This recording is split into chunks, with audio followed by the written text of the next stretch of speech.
하나님의 말씀은 역대상 5장 1절로 시작을 합니다.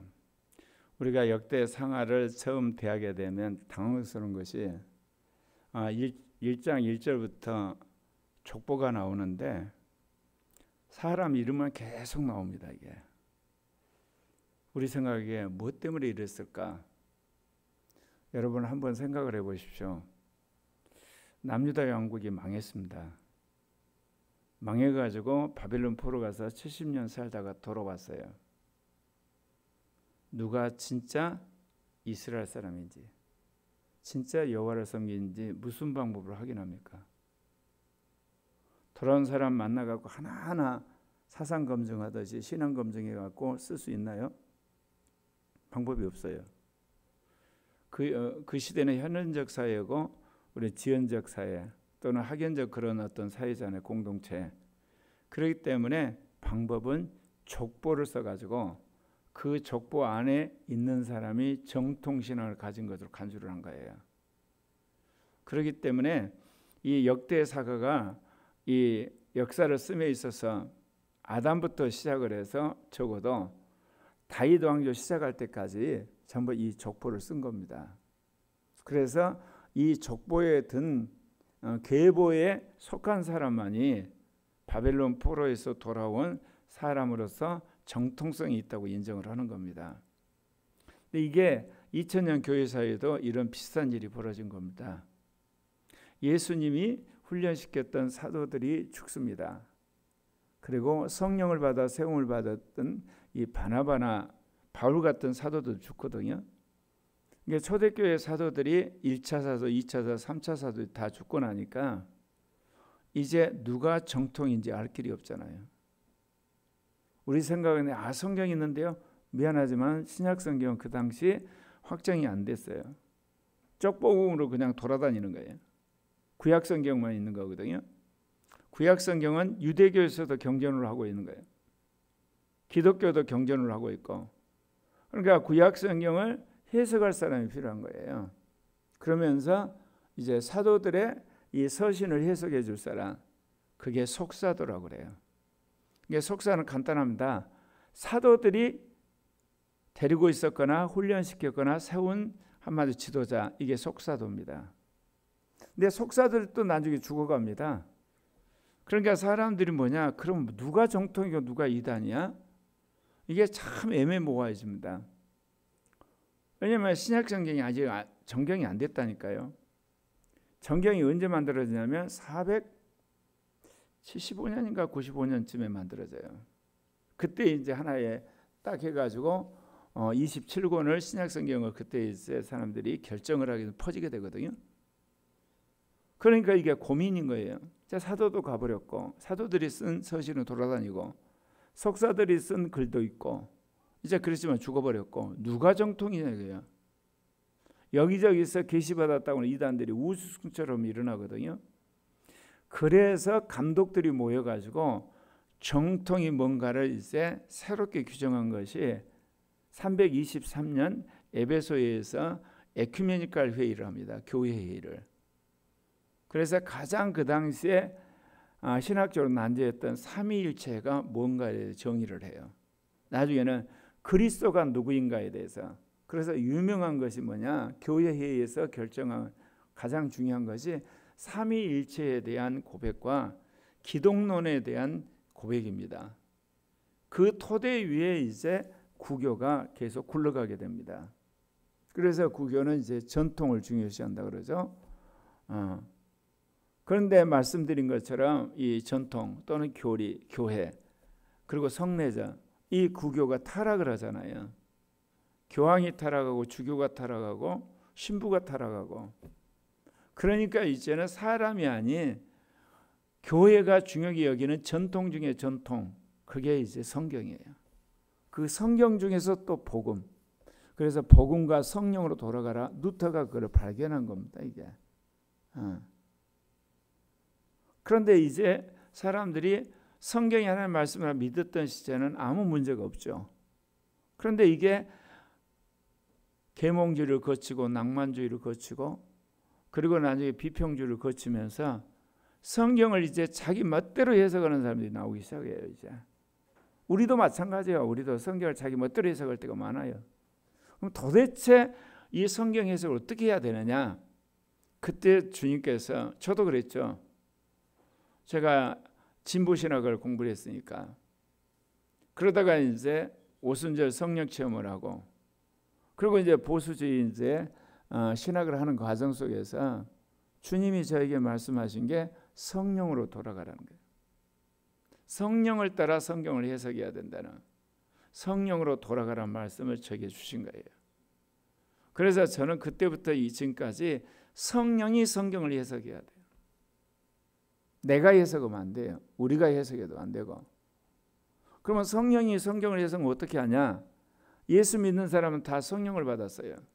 성령을 받은 사람은 성경을 해석한 거, 성령을 해석하지 않는가를 대충 알아요. 저 이상하다. 저 문제가 있다. 저거 이게 정말 이렇게 한번 따져봐야 되는데, 왜? 비록 성경을 해석한 능력은 없어도 성경을 해석한 사람들의 말이 뭔가 내 안에 계신 성령이 거부를 해요. 의심을 갖게 하고. 이게 바로 성령이 해석하고 성령이 분별하는 늦은 빛 성령의 시대, 제2 종교개혁 시대 새로운 패러다임입니다.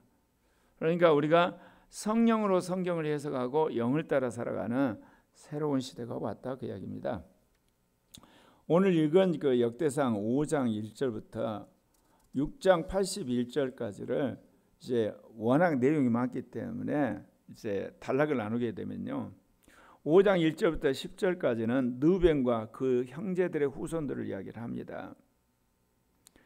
근데 여기서 족보를 이야기하는데, 족보를 이야기하는 순서도 참 놀랍습니다. 먼저는 유다 지파가 나왔습니다. 그 다음에 시몬 지파입니다. 그 다음에 이제 르벤 지파거든요. 그리고 그 다음에 이제 갓 지파, 므낫세 반 지파, 이렇게 되는데, 이 유다 지파를 먼저 말한 것은 유다 지파에서 다윗이 나왔기 때문에, 그리고 시몬 지파를 이야기한 것이, 시몬 지파가 소수 지파여 가지고 그 땅이 유다 지파 안에 있어요. 그리고 이 시몬 지파가 마지막 아말렉 족속을 멸하는 일을 하게 됩니다. 그러니까 유다 지파의 가장 그 안에 있는 시몬 지파를 이야기를 하고, 그리고 나서 이제 요단 동쪽에 있는 르벤 지파, 그리고 여기 갓 지파, 므낫세 반 지파 이야기를 하거든요. 이것도 뭐냐, 요단 동쪽에 같이 있기 때문에. 근데 꼭 그래서가 아니고 르벤이 장자이기 때문에. 근데 태어난 건 장자인데 영적으로는 르벤이 장자 자리를 빼앗기죠. 왜냐? 아버지의 첩과 성관계를 맺음으로 아버지의 침상을 드렸다는 이유로 장자 명분을 빼앗기게 됩니다. 그래서 이스라엘의 장자 명분은 고센 땅에 이스라엘을 초빙했던 애굽의 총리가 됐던 요셉에게로 돌아가요. 요셉의 두 아들이 있잖아요. 에브라임과 므낫세. 그 중에 에브라임이 장자가 됩니다. 그래서 여러분 역사를 보면 알겠지만 북이스라엘 왕국의 가장 막강한 지파가 에브라임 지파, 남유다에서는 유다 지파입니다. 분명히 야곱의 12지파라고 그러지만 모든 지분이 동등하지 않아요. 이제 이것을 우리가 구약 성경 안에서 발견하게 되거든요. 유다는 형제보다 뛰어나고 주권자가 유다에서 났기 때문에 나중에 이제 역사가 유다 지파 중심으로 서술하게 되죠. 그래서 12지파 가운데 에브라임 지파, 그리고 이스라엘 백성이 망하고 나서 가장 두각을 나타낸 지파가 레위 지파예요. 그리고 이제 왕조를 이제 구축하면서 메시아 가문을 배출한 유다 지파. 그래서 이 세 지파가 12지파의 가장 막강한 지파입니다. 이스라엘 장자 르벤의 아들들이 한옥과 발루와 헤스론과 이렇게 되는데, 이들은 결국은 아수르 왕 디글랏 빌레셀 때 다 사로잡혀 가고 맙니다. 그래서 이들이 참 하나님께 축복을 하셔서 이 요단 동편의 넓은 땅에 그들이 이제 거주를 하잖아요. 그래서 유브라데 강까지 그리고 광야 지경까지 그들이 넓은 땅에서 가축을 이제 기르고 목초지에서 굉장히 번성했지만 그들이 결국은 이제 망한다는 거죠. 그런데 사울 왕 때 그들이 하갈 사람과 더불어 싸워 그들을 쳐서 죽이고 길랏 동쪽에 장막을 했던 한때는 굉장히 번성했던 지파가 르벤 지파입니다. 그 다음에 이제 두 번째 역대상 5장 11절부터 22절에 나온 지파가 이제 갓 지파입니다. 르벤 지파와 마주하고 있었던 바산 땅에 거주하는 그런 지파인데요. 그들은 바산 길앗과 그 마을의 모든 들에 거주하면서 그 변두리를 그들이 지배를 했댔는데, 예, 오늘 보게 되면 이 갓 지파의 그런 어떤 후손들 이야기가 쭉 나옵니다. 그러면서 이제 르벤 자손, 갓 자손, 므낫세 반지파가 서로에게 똘똘 뭉쳐가지고 방패와 칼을 들고 싸움했던 이야기가 나옵니다. 그래서 그들의 군사 44,760명이 이제 단결을 해가지고 하갈 사람과 여두루와 라비스와 노답 사람들과 싸워서 이긴 이야기를 잠깐 이야기합니다. 그들이 싸울 때 하나님께 의뢰하고 부르짖음으로 하나님이 그들에게 응답하셨습니다. 그들이 대적의 짐승 곧 낙타 5만 마리와 양 25만 마리와 낙이 2천 마리를 빼앗으며 사람 10만 명을 사로잡고 죽임을 당한 자가 많았으니 이 싸움이 하나님께 말미암았습니다. 그들이 그들의 땅에 거주하며 사로잡힐 때까지 그곳에 거주했다. 그러니까 하나님이 이 르벤과 그리고 갓 지파, 므낫세 반지파와 함께 했다. 그럼에도 불구하고 그들이 하나님의 말씀을 섬기지 않았기 때문에 아수르에게 망했다, 그렇게 이야기를 하는 겁니다. 그리고 이제 역대상 5장 23절 26절에서는 그 말미에 르벤과 갓과 므낫세 반지파가 하나님 앞에 반역함으로 포로 생활한 이야기를 잠깐 이제 요약해서 이야기합니다. 그러니까 이들이 조상이 하나님께 범죄하고 하나님이 그들의 앞에 멸하신 그 땅의 신들을 간음하듯 섬기기 때문에 하나님이 분노를 하셨어요. 그러므로 이스라엘 하나님이 아수르 왕 불의 마음을 일으켜서 침공하게 하고 나중에는 아수르 왕 디글랏 빌레셋의 마음을 일으켜서 르벤과 갓과 므낫세 반지파를 사로잡아 가지고 할라와 하볼과 하라와 고산 강가에 끌고 와서 그쪽에 흩어버립니다. 우리가 이제 북이스라엘 왕국과 남유다 왕국의 역사를 보게 되는데요. 아수르라는 나라가 북이스라엘을 점령한 다음에 거기 있는 사람들을 아수르 전역에 흩어버려요. 그리고 아수르에 있는 이방 백성을 북이스라엘 땅에 흩게 해가지고 들어오게 해가지고 이게 혼합주의에서 흩어버리거든요. 근데 참 놀랍게도 남유다 왕국에서 바벨론으로 포로 잡혀간 사람들은 같이 공동체 생활을 합니다. 그렇기 때문에 그들이 나중에 70년 후에 다시 돌아와요.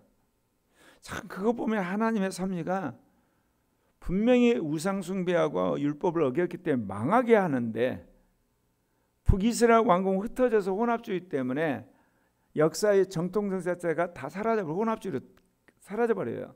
거의. 나중에 이제 사마리아 사람들만 모세 오경을 견지할 정도인데 남유다 왕국 사람들은 바벨론 포로가 가가지고 그대로 살다가 페르시아 때 귀환을 하거든요. 물론 일부는 남아 있어가지고 나중에 이제 로마 제국제에서 로마의 선교에 그런 회당을 지어서 하는 교두보 역할도 하는 게 그렇습니다. 그러면서 이제 역대상 6장 1절부터 15절까지는 네이 지파와 특별히 제사장 계보에서 이야기를 합니다. 네이의 아들들이 이제 그 세 아들이 있잖아요. 게르손과 그앗과 무랄이에요. 그 중에 두각을 나타내는 또 아들이 그앗 자손이에요. 거기에서는 아므람과 이스알과 헤브론과 우시엘이 나오죠. 근데 아므람에서 나온 후손이 바로 아론과 모세와 미리암입니다. 그래서 아론의 자손이 나답과 아비후와 엘르아살 이들이 이제 제사장이 되죠. 예. 그래서 계속해서 그 제사장 계보가 이어져서 솔로몬 왕 때 예루살렘에서 그들이 제사장 직분을 행했다. 그러면서 이 제사장 직분이 강력한 힘을 받게 된 것이 실은 다윗 왕 때 그리고 솔로몬 왕 때 예루살렘 성전을 짓게 되고 그들이 강력한 제사장 직분과 그리고 찬양대, 문지기 그리고 율법을 가르치는 체계를 가지게 되면서 그들의 이제 전통이 이제 나라를 망하잖아요. 나라를 망하면 어떻게 됩니까? 왕이 없어집니다. 그다음에 이제 선지자도 끊겨요. 그러니까 이스라엘이 무엇 갖고 버티냐면 제사장 제도 갖고 버텨요. 그래서 예수님 오셨을 때 이스라엘은 제사장 한마디로 백성이죠. 그래서 가장 영적 권한이 높은 사람이 대제사장. 그렇게 되는 거죠. 왕이나 선지자는 사라진 상태고 그런데 예수님이 올 무렵에 다시 하나님의 영이 임해서 선지자들이 등장하죠. 안나 선지자 그리고 요한 선지자 그리고 이제 예수님도 선지자 중에 한 사람으로 인정받아서 사역을 시작하게 되는 것이죠. 네. 그렇게 했던 이들도 이제 여호와께서 느부갓네살 손에 이제 붙이게 되니까 유다와 예루살렘 백성을 옮겼을 때 결국은 이 제사장의 후손들도 끌려가게 된다 그 이야기입니다. 그리고 이제 역대상 6장 16절부터 30절에서는 레위 지파의 분파들이 나오는데 이제 그 이야기를 합니다. 거기에 보면 게르손, 그앗, 무라리인데 이제 게르손 아들들의 명단을 쭉 이야기하고 무라리의 아들들 이야기를 또 하고 또 그들을 이제 이렇게 쭉 이야기하는 이유가 있죠. 돌아와서 예루살렘 성전을 다시금 짓고 이제 회복을 하는데 누가 제사장 역할을 하냐 이거죠. 누가 내인이냐. 그러니까 또 족보를 캡니다. 그래서 이들만 제2성전에서 섬길 수 있게 한다 그 이야기입니다. 그리고 역대상 이제 6장 31절 48절에 보면 다윗 시대 레인으로서 제사장으로서 사역한 것을 간단히 적고 있습니다. 언약궤가 이제 평안을 얻고 다윗이 그를 이제 성전에 갖다 놨을 때 찬송의 직분을 맡은 자들 이제 그러는 사람들의 이야기를 한 다음에 이제 솔로몬 때 예루살렘 성전이 지어졌잖아요. 그러니까 아예 회막에서 찬송하는 그룹들을 세우게 되죠. 그래서 그 아들의 자손 헤만이 찬송하는 자고 찬송을 지었다. 이제 그렇게 이야기를 하고 그래서 이제 네이 사람들이 하나님의 집인 성막에서 섬기게 됐다 그런 이야기를 합니다. 그 역대상 6장 49절에서 81절에서는 네인들의 직무와 다윗 시대 예배에 대해서 또 이야기를 하는 겁니다. 하는데요.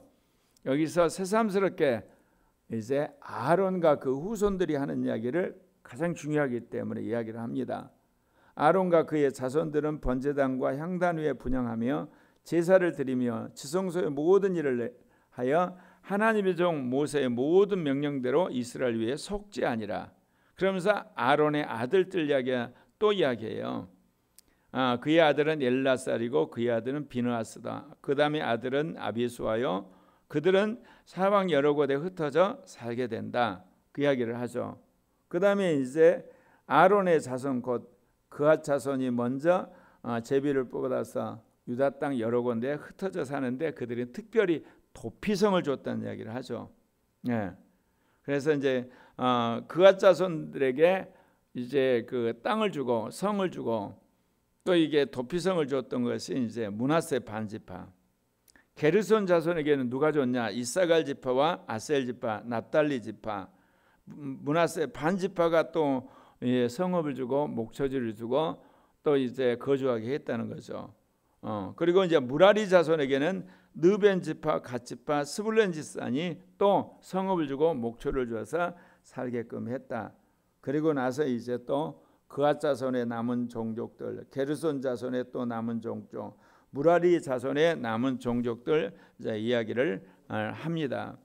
자, 여기서 이제 우리가 알 수 있는 것은 이스라엘 백성이 바벨론 포로에서 돌아왔을 때 이제 이 성전을 회복하게 되고, 그리고 이제 그 제사를 지내는데 레위 지파의 계보를 찾아서 정통성 있는 사람들만 제사장과 레위를 하게 되고, 또 혼합주의적인 그런 것들을 이제 배격하기 위해서 12지파의 계보를 통해서 정말 확실한 유대인들의 계보를 밝힐 필요가 있어서 처음부터 이렇게 아담부터 시작해서 간단하게 족보를 이야기한 다음에 12지파의 족보를 적고 있습니다. 이것은 말씀드린 것처럼 바벨론 포로를 겪었기 때문에 어쩔 수 없었어요. 그리고 말씀드린 것처럼 교회사에서는 사도들이 죽고 속사도도 죽고 이제 그런 단계에서 수많은 이단들이 등장할 때 항상 이야기가 지도자 중심으로 분별을 해요. 그런데 이것이요, 사실은 늦은비 성령 시대도 이와 비슷한 현상이 일어나죠. 이제는 국가 기독교 시대가 끝났어요. 이제 교단이 이제 무력해지고 교단이 와야 됩니다. 그러면 어떻게 해서 이제 신앙의 기준을 우리가 택해야 될 건가? 성경을 하나님 말씀으로 믿는 교회를 택하셔야 돼요. 또 하나 택하는 기준은 성령 운동하는 교회를 택하셔야 돼요. 그 다음에 훌륭한 지도자가 있는 교회를 택하셔야 돼요. 세 박자가 맞아야 됩니다. 그것 중에 어느 것 하나도 빠지게 되면 이거 문제가 있는 겁니다. 예를 들면 성경이 하나님 말씀이라고 그러고 지도자도 훈련인데 성령 운동 안 한다. 실은 지도자가 사람의 입맛에 맞게 그럴싸하게 설교하는 거예요. 여러분 그거 아시죠? 닉 워렌이라고 유명한 사람이 제자 훈련을 하는데 나중에 성 스캔들이 생겼어요. 힐송 교회가 찬양을 해서 세계적인 선풍을 했는데 거기도 성 스캔들로 무너졌어요. 그건 뭐를 말하느냐? 성경이 하나님 말씀이라고 그러고 말씀을 잘 전했어요. 근데 성령 안에 살지를 않아요. 그러면 꼭 마귀의 공격을 받아서 그렇게 하면 넘어지게 되는 거예요. 그러면 우리가 성령을 따라 산다 그랬을 때 제일 중요한 게 뭘까요? 은사가 아니에요. 영의 법에 따라서 이성과 마음과 그리고 생각과 영의 하나님의 법이 새겨지는 하나님의 법에 따라 살아가는 지도자를 여러분이 모셔야 되는 거예요. 왜 그러냐면 이 영의 법에다 살지 않으면 나중에 지도자가 탈선하게 돼 있어요. 필연적으로 탈선해요. 그거는 왜 그러냐면 마귀가 그대로 두지 않아요. 돈으로, 성적인 거로, 명예로, 교리적인 것으로, 어떤 권력관계, 그러니까 이런 재정적인 문제 또는 파벌 문제 때문에 이거 완전히 주저앉게 돼 있어요. 목사님 어떻게 이야기할 수 있나요? 그 전에 국가 기독교 시대는 교단이 그걸 감시를 하거든요. 그리고 노예가 감시를 해요.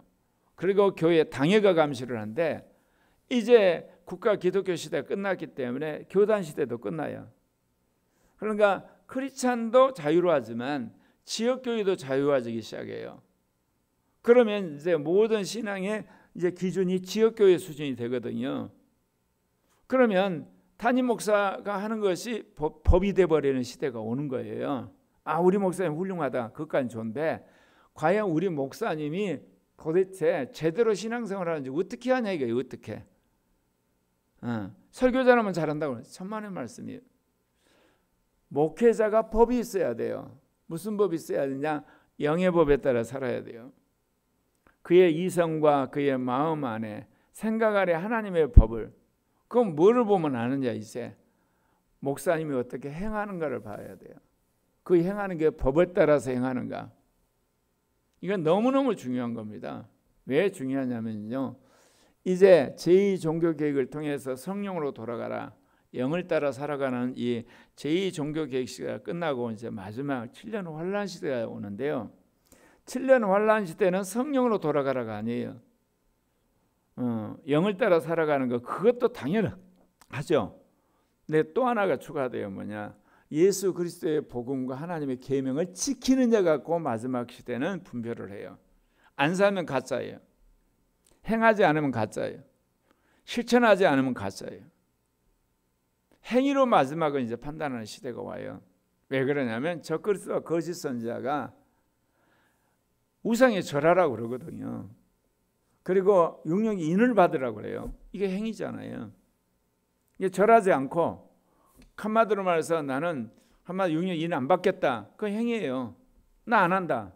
그러면 대번에 경제적인 손해가 오게 되고 직장에서 쫓겨나게 되고 자칫하면 감옥에 갇히고 이제 그러니까 이제는 신앙이 뭐냐? 행위로 증명을 해야 돼요. 그러면 그 행위가 뭐냐? 주님이 주시는 이 계명이 그의 이성과 그의 마음과 그의 생각과 영에 새겨져서 그 영의 법에 따라서 살아가는 사람이어야 돼요. 그러니까 7년 환란 시대는 교회를 섬겨야 되고요. 그리고 성경 말씀 안에 서야 되고요. 성령을 따라 살아야 되고 그 다음에 계명대로 실천을 해야 돼요. 그렇게 사는 사람들이 휴거를 하는 거예요. 그래서 갈수록 마귀의 미혹이 심해져 가기 때문에 주님이 우리에게 요구하는 것들이 이제 많아져 가는 거죠. 그러니까 제가 그 이야기 했잖아요. 이단들이 바로 할 때 구원은 뭐냐? 교회다. 그건 맞았어요, 여러분. 그거 틀린 거 아니에요. 그 당시에 성경을 전부 필사했기 때문에 굉장히 성경이 비쌌거든요. 그리고 성경을 라틴어로 썼기 때문에 평민들은 읽을 수가 없어요. 사람들이 암흑시대라는데 암흑시대가 아니에요. 사람들이 다 암흑시대에 살아오고 있었어요. 글을 모르는. 그러니까 어쩔 수 없이 이 성당을 아주 멋있게 지은 다음에 성당의 벽면에다 예수님 탄생부터 부활까지 그림을 그리는, 그래서 성화가 발전한 거예요. 성화를 보면서 평생 교육을 하고 성례전을 통해서 주님이 십자가에 죽고 부활한 그를 기념하는 성례전을 계속하면서 복음을 유지시키고, 그래서 7 성례전을 한 거예요. 성례전이 뭐냐? 성경을 읽을 수 없는 무시간 시대에 그것도 신앙을 유지하게 한 거예요. 그러다가 여러분이 아는 것처럼 구텐베르크를 통해서 인쇄술이 발달하고 성경이 쓰여지게 되고 그것도 각 나라 언어도 번역이 되고, 그리고 루터가 종교개혁을 그때 해요. 그러니까 이제는 우리 신앙이 성경 중심이 되고 말씀 중심이 되고 이제 그렇게 되는 거거든요, 이게. 그런데 이제 성경 중심이 되고 말씀 중심이 돼가지고, 그런데 이제 아이들까지 이제 의무교육을 받으니까 성경을 다 읽을 수 있는 어린아이, 청소년, 청년, 장년, 노년. 그러니까 주님이 21세기 와서 본격적으로 늦은 비 성령 시대로 돌아가게 하는 거예요. 그래서 이제는 성경을 다 읽을 줄 아니까 늦은 비 성령 시대예요. 그래서 어찌하든지 여러분들이 시대마다 주님이 주시는 이 기준들이 더 많아지면 그 많아진 것만큼 여러분이 함께 다 지켜야 되는 겁니다. 기도합시다.